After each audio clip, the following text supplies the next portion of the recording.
guys, welcome to another Booknerds editorial discussion. Hey Nidhi, hey Jashan, how are you Hey, guys? hey, how are you doing? All good, Hi, all very good. good. Hi. So, this editorial discussion, I was actually thinking I've been reading so many thrillers and horrors and romance books lately. Why don't we talk about something more serious, like something about war or diaspora? Have you read anything about those? Well, if you want to know about that, I have the perfect book for you. It's Tears of My Motherland by Ranabir Sen, and it is one of the most recent works that I read on history and war, and it encapsulates basically everything from a part of history that isn't widely known. Is it okay? And Jashan, do you have any recommendations for me, like related to history or war, or I'm totally up for that? Hearing about Ranabir Singh, I just read his book Finding Graham, and it is the absolute perfect book if you want to read about family and belonging. War also plays a major part in this book as well, and let me tell you, it is the best book. I read the whole book in one sitting. Once you start Is it? reading it, you can't just let it go.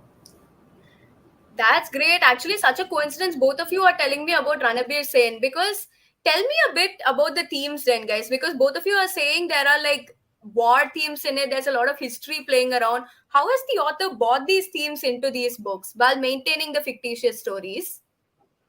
Okay, so for Tears of My Motherland, war is more in the background rather than in the Mhm. forefront because it talks about history and how it affects our current lifestyle. And it specifically talks about South Indians, especially from the island of Oh, yay. Pondicherry, moving to places like Vietnam.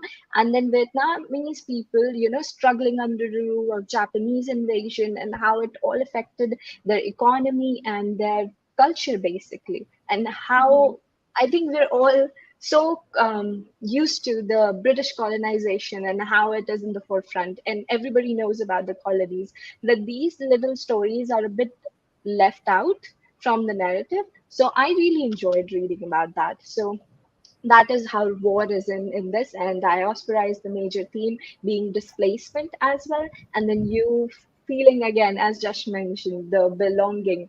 Basically, you can find that in here as well. That's wonderful. Honestly, I'm so intrigued to even pick up the book right now. And Justin, over to you. What did you think about those themes? Yes. Similarly, war is not the main thing the book concentrates on. Like when you hear the name Finding Graham, you would assume it's about finding some long lost cousin or something. That's what the name suggests. And it's quite like that in the book. There is this family member, Ramesh Datta, who is killed in the war. Uh, Oh. and the family, they haven't had contact with him because the communication was not what it is now then. So they have long lost their connection, so there is lots of love lost there. There is no connection. They have no idea what's going on in his life. Mm-hmm. uh, so then finding Graham, so Graham is his son, and then we get to know how he's found, and the family is reunited, and it's Oh, the cute. perfect moment. Oh, that's so nice. I can see how much it emotionally impacted you just by looking at the way you're describing it. So, Yeah. yeah, guys, there was actually one subject I really want to talk about. So, there's not many Indian war related books I've read about. I've read a lot about Nazi and Germany and all of that. Like, in All the Light We Cannot See by Anthony Doerr, I really liked how it's a fictional story with the fictional character. But then there's a lot of historical stuff happening in the background also, where it kind of sets the scene, sets the context, and you can imagine these characters in such a world. How has the author used it here? Like, what historical events is he talking about? Is it just happening in the background, or are the characters affected by it? How does that play into the whole story? In Yes. Finding Graham, 1939, when Hitler invaded, that's where Oh. the story actually begins, and how Mhm. that affected Ramesh Datta and in turn his whole family. Uh, Right. Everyone he had relationships with got affected by that, and how he lost his life in that. In that, Right, right. Okay. I feel So you. Yeah, and Meenakshi, to answer that particular question that you asked, in Tears of My Motherland, so basically what happens, there is a fictional story per se, but I would also like to tell you that it's based on true events. That, Ranabir Sen is a very, like a market researcher, and he travels a lot. He's well traveled, and he goes to different countries, meet so many people. So these are the stories in the book that he has first-hand experience while talking to people. They Right. are second-hand account, and he has given them, different names and different bit, here and there tweaks to make it not that exact. Obvious, yeah. But yeah, but otherwise it's a perfect combination of that story playing out in the forefront, where it goes from, the characters meet up, they start discussing about specific events, and I don't want to give you spoilers, but it is very political heavy book, in the sense it talks Okay. about Subhash Chandra Bose and so many political figures of Indian freedoms, and especially from Vietnam as well, and how the policies were affected. And this we get to understand through they're going through a museum, a war museum. Oh, okay. And yeah, and then they discuss all the points and attractions that are there, and what was their meaning, and why, like even a single picture in the museum, why is it there, what it represents, and what it Hmm. reflects in society. So all of that. So I believe that is something similar to what you just mentioned in your book, and I think you would like Right. it. Oh, that's nice. Yeah. Justin, you want to say something? Yeah, similarly in Finding Graham, there are so many assumptions and made about these political figures, Nehru ji, then his wife Indira Gandhi, Subhash Chandra Bose, and the way Right. they're discussed in the book shows how much the character cares about it, even being away from the country. Right, right. That's so true because Nidhi, when you were speaking about like the part about the museum where they just went there and just looking at an object, they're able to extract so much about the past from it. I recently read a book by Anchal Malhotra called Remnants of a Separation, where literally she's talking to people about what objects they have brought along with them during the India Pakistan partition. And using Oh, that object, people are recollecting like all the memories that they went through and all. And she's literally conveying the story through those objects. So, is there anything in this book where hereafter, if you see such an object in your life, you'll immediately think of this book? Like, as you said, a painting or something displayed somewhere. oh, You're like, definitely. oh, I yes, have Tears of this. Motherland. Oh, definitely. I have this Same very to Justin as specific well. Did you quote. come across anything like, if you ever come across this in life again, you'll be like, oh, Finding Graham? Yeah, for sure. In this book, pipes, the ones Okay. that smoke, English people smoke, Yeah, the yeah, yeah. whole round one, it gives people character. It's like, when someone Yeah. said someone's using a pipe, there is a lot of backstory. Then it's also explained how the our main character Ramesh Datta got Mhm. into having this one, how he felt the need because of his traveling, how he Mhm. got to that, and then the family continues to pass it on to generations, and in Oh, the okay. end the smallest guy in the family has it. Oh, hey, cute. That's nice how the pipe itself became a character in the story, I guess. Yeah. And yeah, Niti, what were you about to say? Yeah, so there is very specific description of an image. I think a lot of us have already seen it. It's very popular. It's the iconic image of Napangar, where basically it's in a young girl. So I'll just read out that extract, Yeah, okay? yeah. So a young girl naked runs screaming towards the camera in agony after a napalm attack incinerated her village, her clothes, and then her skin. So like you can imagine the picture itself, and I'm pretty sure you guys must have, unconsciously come across this picture because it's very popular. And I think if I went to that museum and just saw that picture, and even so, I think I will remember this book because it's the first book that is not specifically history focused that I've read so much about history. And another point is that they've not just left pieces like that. If they're going through the museum and the picture that I just mentioned, they also talked about what that girl is doing right now, how it affected the Mhm. society, how it was viewed by people, and how it changed the revolution basically, Right, and right. the whole waves of how it comes and goes, and how it affected for the rise.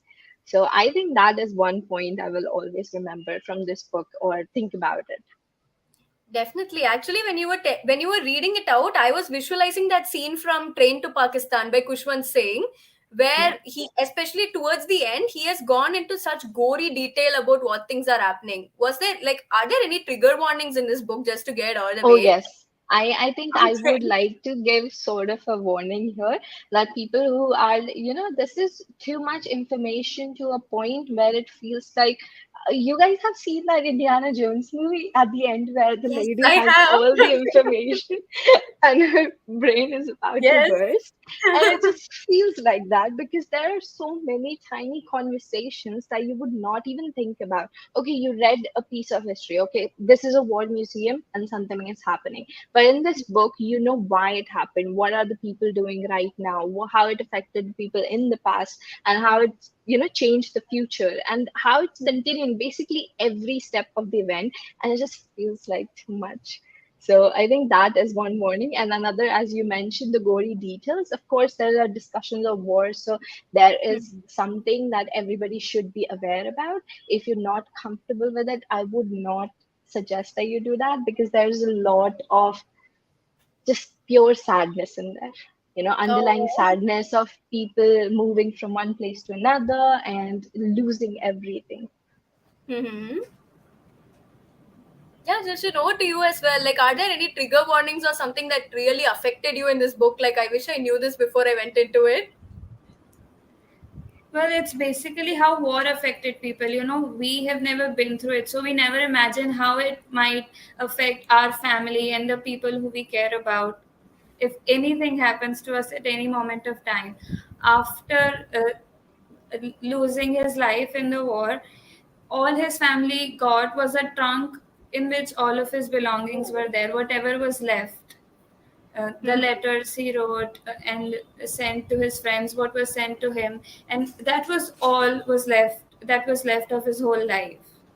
So, Hmm. yeah, That's so sad. Like Ooh. how a person is literally reduced to to things like one objects like box. this.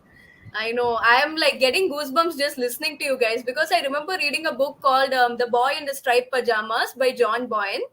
And I really liked how family and friendship was portrayed in it, like more than all the war that's happening, all the technical aspects like that. I love the focus on friendship and how far friendship can go, how thick family bonds are, and all the ego and prestige and stuff that goes around in families. And I think both of these books are very much, especially Finding Graham, centered around family and diaspora, as you said. So, what was a very emotional aspect of both these books that made you guys feel really connected? Like maybe even relate to your own families, like, oh, I have such a person in my family, like, which made it so believable. Okay, so I think I'll go first. And there wasn't particularly a character that I could relate Okay. to or think about, but I would just say that this book is inherently Indian. You Okay. read the first page and you're like, okay, I belong here. I understand what they're saying because there are so many tiny mentions like what is jugaad. I think nobody other than Okay. desis can understand what is happening. Why is it important? And there are very tiny, apart from the war and all the description that I've already shared, there are also very different conversations of interracial marriages and how it affected people there. Like there is this particular conversation of our main character.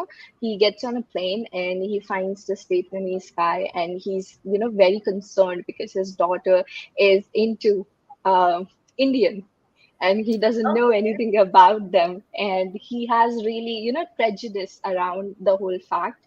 But Mm-hmm. he believes our main character, and he says that, okay, if you could just haze him for me and understand that. So these are very tiny conversations in the background as well which are happening, and that's a whole separate storyline that goes on at the end. Mm-hmm.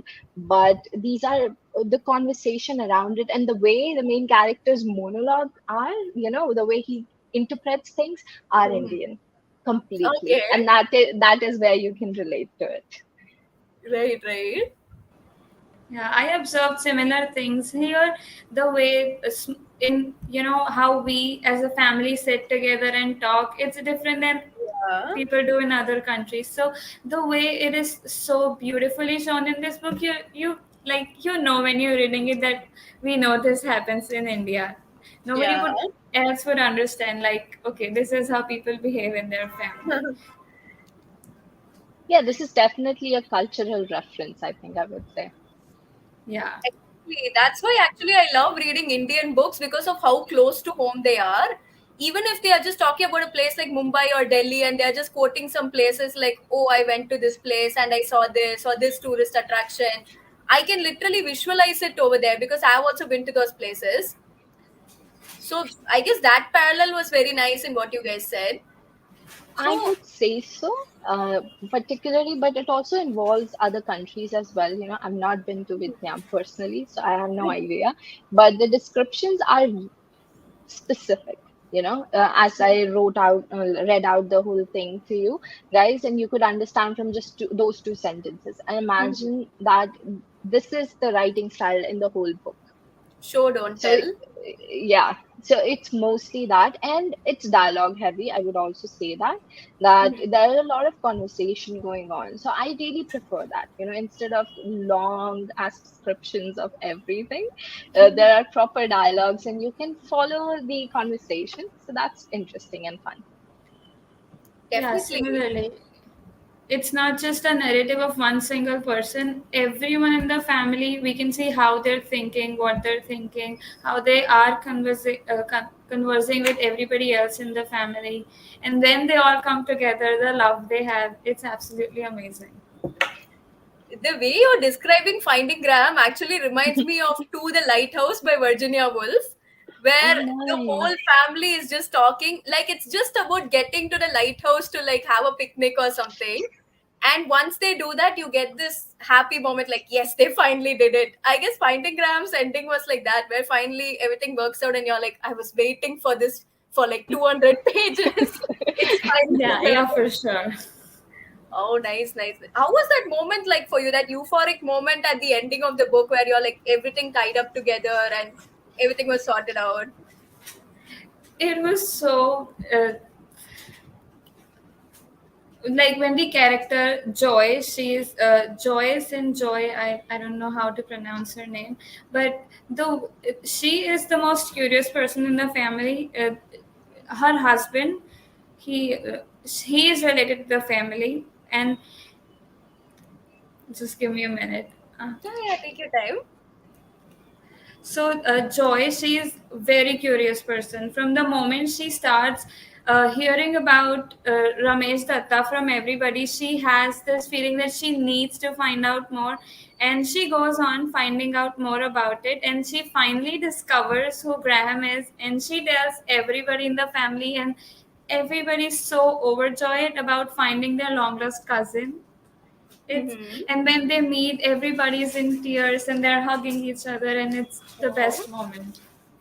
Oh, that's so nice. That's so sweet. Honestly, the next question I was about to ask you was like, amidst all of Before these, that, yeah. sorry, Meenakshi, I would also like to tell you that the Jashan is so excited about this particular point that I want you to know that I had this conversation with Ranabir Sen, and I had Oh, this okay. opportunity to discuss the book as well, where he mentioned that this story, Finding Graham, is actually about his cousin. So what It's a you're true story. imagine yes, so what you're imagining there actually did happen, and all that Okay. emotions that you're talking about. So it comes very close to home for him. Yeah, that part felt so real. I felt like I was there with them.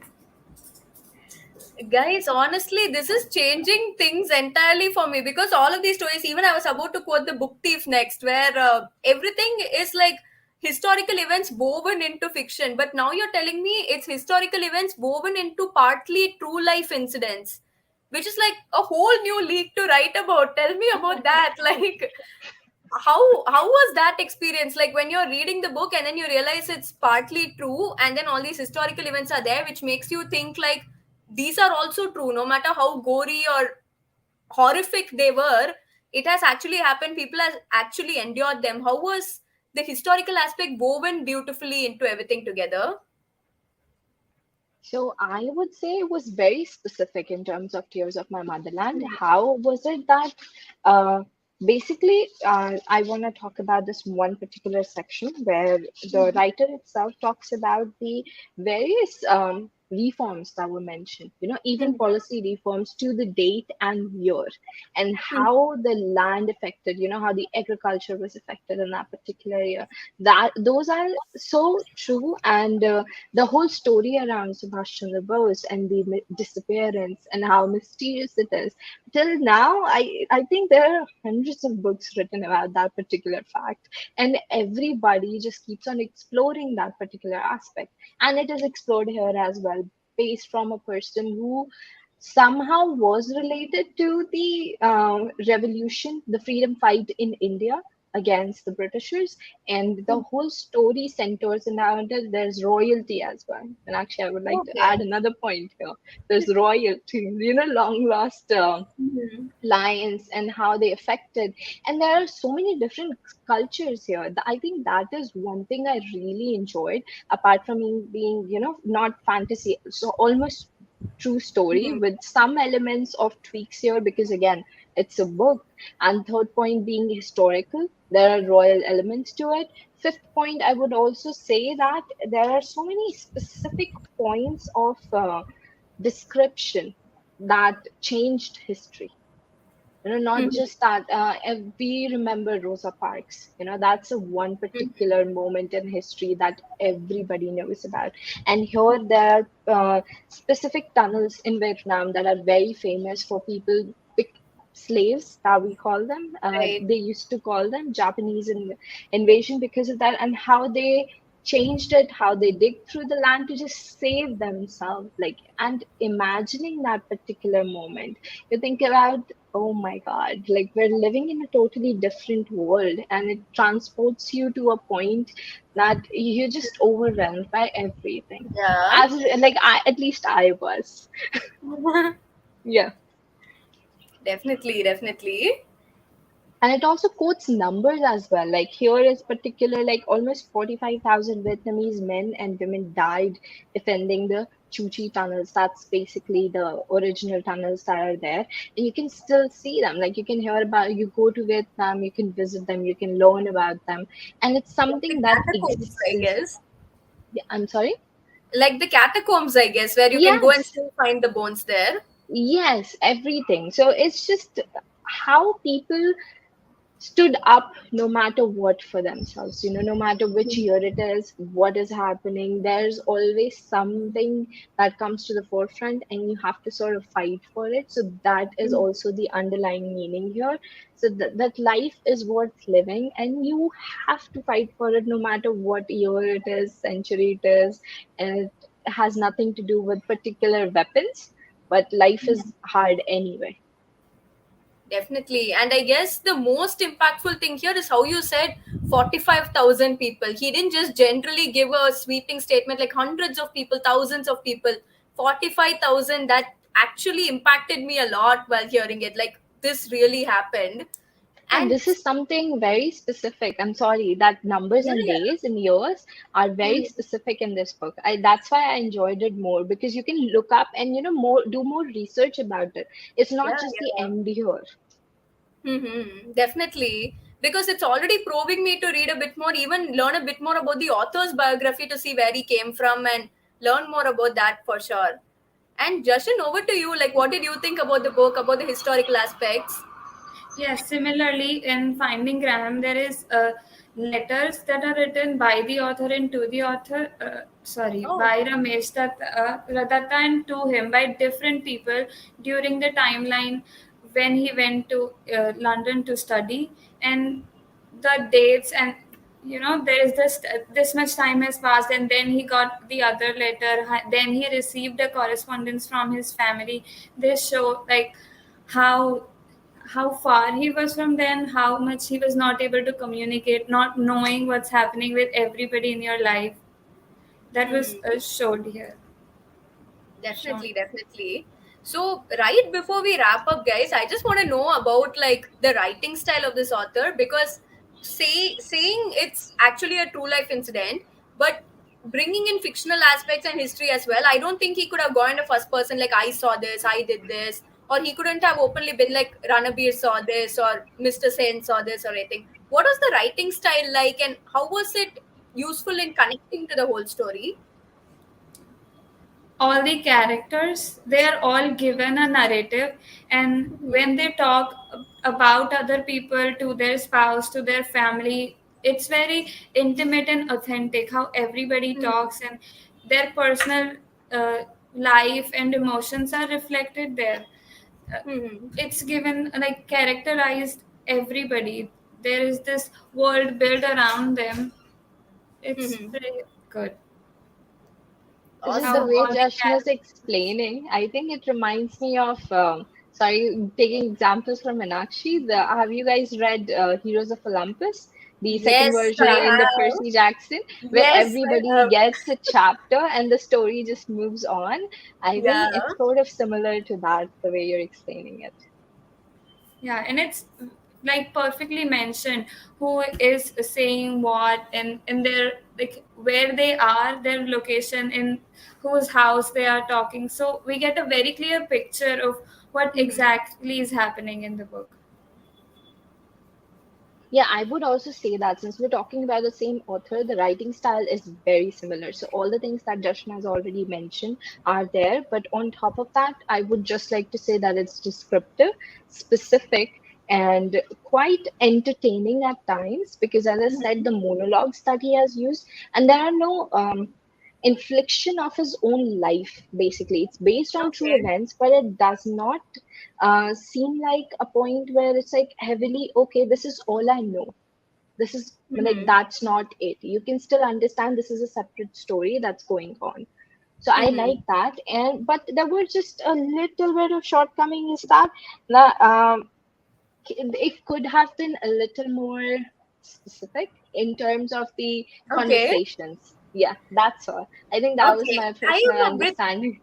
yeah, I'm a bit thrown here because till now you are telling me everything is so specific, and now you're telling In me terms of the different historical side. details, yeah, in terms of Right, right. historical details, so I got used to the idea so much that okay, Mm-hmm. this is going from this many people this year, this date, and then we come to the conversations where there's just a lot of vagueness, which I understand, but like depending upon the, but there is a bit of a shift which I Okay. personally found a bit more okay. That okay, Okay. I even think that interesting. Right. Okay, then that makes sense because I have read some books sometimes where I'm like, okay, you're telling me a lot about the history, especially in I'm forgetting the name, something by an author called Damien called "You Are Not Allowed Here." You will be safe here. I think that's the book's name. You will be safe here Okay. by Damien something, where he had gone for 10-line paragraphs just describing stuff, and the characters are just not talking to each other. So I got pissed off at a point because I just couldn't relate to anybody. Like, what are you guys feeling? Like, okay, there are bombs flying around. Fine, I empathize. How does that make you feel? Like, what? Tell me more. Oh, So it's, descriptions are these reminds you of historical description anyway, the classic yeah, literature that we're also used to. But yeah, it's a bit more different. I think you'll really enjoy it, and once you read it, you will have to give your opinion on it. I am so eager to read it, Yeah. especially the way Justin was smiling the whole time while talking about it. Like, she was really feeling the story. So yeah, what did okay, just parting thoughts over here as somebody who's going to pick up this book next. Where can I find this book? Where can I learn more about the author? And what can I do next? Like now I'm intrigued to support this book in any way I can. I want to read it first and suggest it to everybody. What can I do next? You can find this book on Amazon. Perfect. Okay, then I'm going to order it this second after this call. Yeah, the another book, The Tears of My Motherland, is also available on Amazon. And apart from that, Ranabir Sen has been kind enough to share his story with Booknerds as well. So there Mhm. are podcast episodes and all of his reels on our social media platforms where he explains the story himself, and there's like a background from his point of view because I think, obviously, being a writer, he's a right person to explain his story. So there's all Right. the original content available on the socials where you can go and check it out. Even the books Definitely. are not too long. You can read them in like few hours. You don't I have I to can wait attest very that. long. Yeah.